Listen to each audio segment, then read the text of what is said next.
पुराणों के अनुसार एक रात राजा इंद्रद्युम्न के सपने में भगवान विष्णु आए और उनसे कहा कि उन्हें बांकामुहान जाकर नदी किनारे एक नीम की लकड़ी की तलाश करनी पड़ेगी, जिस पर उन्हें एक नील माधव मिलेगा।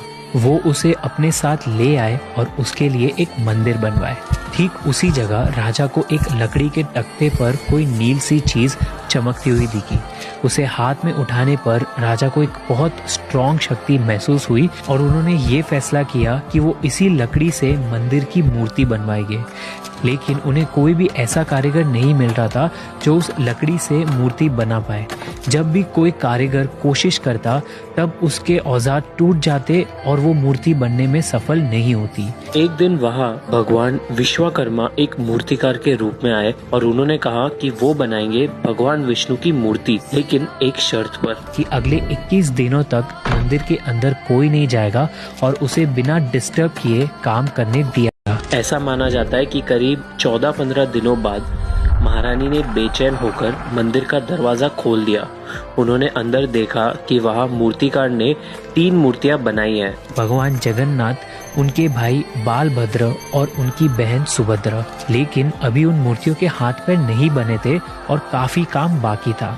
अपनी शर्त को तोड़े जाने की वजह से अनंत ने अपना काम वही रोक दिया और इसलिए ये कहा जाता है कि आज भी उस मंदिर में रखी वो 3 प्रतिमाएं अधूरी है। हम बात कर रहे हैं विष्णु जी के 4 धामों में एक जगन्नाथपुरी मंदिर की। एक ऐसा मंदिर जिसके साथ जुड़ी है एक रिच हिस्ट्री और कुछ ऐसे राज जिनके जवाब आज भी किसी के पास नहीं है। भगवान जगन्नाथ को विष्णु के कई अवतारों की तरह पूजा जाता है, जैसे कि नरसिम्हा, कृष्णा और वामन अवतार। इसलिए लोग भगवान जगन्नाथ को एक बहुत पावरफुल एंटिटी मानते हैं और इसी वजह से जगन्नाथपुरी के इस मंदिर के साथ कई सारी मिस्ट्रीज जुड़ी हुई है। लोगों का मानना है कि जगन्नाथपुरी में विष्णु भगवान अपना भोजन करने आते हैं, इसलिए इस मंदिर में एक भव्य रसोई है जहां मिस्टीरियसली जो प्रसाद बनता है वो ना ही कभी कम पड़ता है और ना ही कभी वेस्ट होता है। कहा जाता है कि मंदिर में पूरे दिन में चाहे कितने ही लाखों भक्त आ जाए, उनमें बांटने के लिए प्रसाद कभी कम नहीं पड़ता। लेकिन जैसे ही मंदिर के बंद होने का समय आता है, प्रसाद अपने आप खत्म होने लगता है और एक भी दाना कभी भी वेस्ट नहीं जाता। प्रसाद को ट्रेडिशनल तरीकों से लकड़ी पर मिट्टी के बर्तनों में पकाया जाता है। ऐसा करने के लिए 7 बर्तनों को एक के ऊपर एक रख दिया जाता है।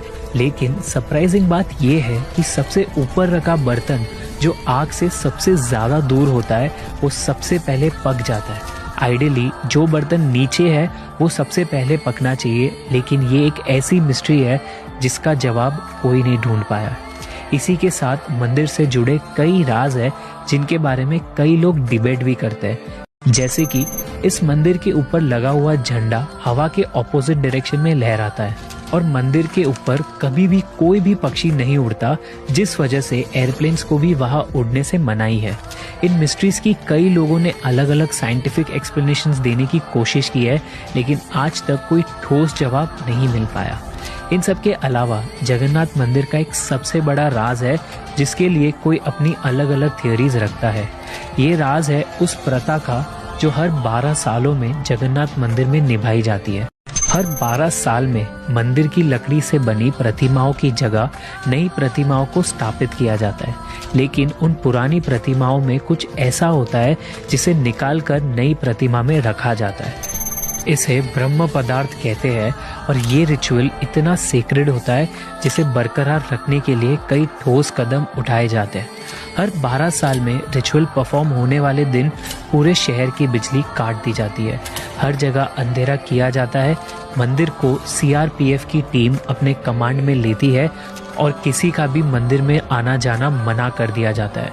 कोई भी अंदर नहीं जा सकता सिवाय एक व्यक्ति, मंदिर के मुखिया पुजारी जी, जो इस रिचुअल को परफॉर्म करते हैं। लेकिन उन्हें भी इस ब्रह्म पदार्थ के राज को जानने की परमिशन नहीं होती है, इसलिए उनकी आंखों पर एक पट्टी बांधकर उनके हाथों में मोटे ग्लव्स पहनाए दिए जाते हैं ताकि वो भी ना जान सके कि ब्रह्म पदार्थ क्या है।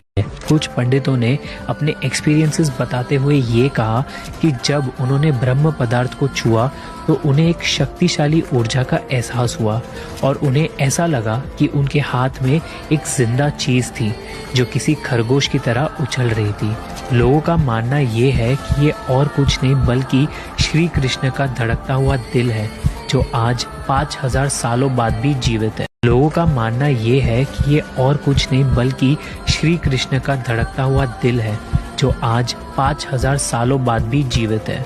राजा इंद्रद्युम्न को नदी के किनारे जो नील माधव मिला था, ऐसा माना जाता है कि वही कृष्णा का दिल आज ब्रह्म पदार्थ कहलाता है। महाभारत के युद्ध के बाद जब एक दोपहर श्री कृष्णा एक पेड़ के नीचे विश्राम कर रहे थे, तब एक शिकारी का जहरीला तीर उनके पैर में आकर लगा। विष्णु जी के 8वें अवतार का धरती पर उद्देश्य पूरा हो चुका था, इसलिए उन्होंने अपने प्राण वही त्यागने का। महाभारत के मौसूल पर्व के अनुसार जब श्री कृष्णा ने अपनी देह त्यागी तो इस खबर को सुनकर अर्जुन दौड़े चले आए। उन्होंने श्री कृष्णा का अंतिम संस्कार किया, जिसमें एक अजीब चीज हुई। उनके पूरे शरीर के अलग अलग हिस्से प्रकृति के 5 तत्वों में मिल गए, लेकिन उनका दिल बच गया वैसा का वैसा धड़कता हुआ। अर्जुन ने उस दिल को एक लकड़ी के टुकड़े पर रखकर नदी में बहा दिया और उसी के बाद वो नील माधव के रूप में राजा इंद्रद्युम्न को मिला। इसी वजह से लोग मानते हैं कि भगवान जगन्नाथ की प्रतिमा जीवित है, क्योंकि उनके अंदर कृष्णा का दिल है और मंदिर से जुड़ी जितनी भी मिस्ट्रीज है वो इसी वजह से।